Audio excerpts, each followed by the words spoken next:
Aujourd'hui, Jean Anguera, Éric Coisel et Joël Bastard vont intervenir en direct pour créer un livre d'artistes devant le public. L'idée, c'est de montrer un petit peu la polyphonie qu'on a autour de ce média-là, puisqu'on a à la fois un travail de relieur, un travail de plasticien et puis le travail d'un poète qui vient poser ses mots sur le dessin final.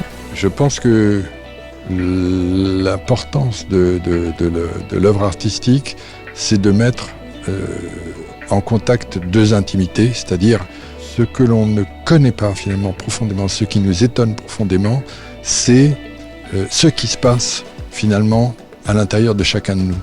Dans un certain état, nous sommes deux. Donc j'appelle ça le troisième livre.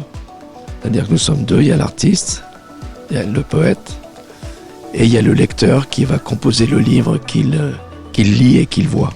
L'intérêt, c'est l'échange.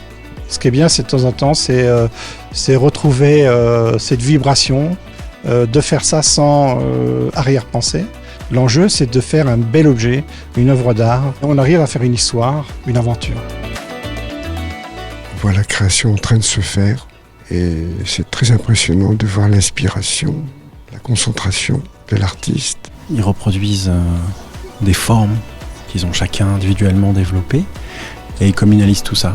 C'est une belle chose. Très bel exercice de co-construction, de co-création. Ouais, très beau. Je trouve qu'il y a une proximité peut-être. D'habitude, on s'imagine la barrière de l'atelier, on n'accède pas à ce moment précis et là, pour le coup, ça rend plus accessible l'artiste.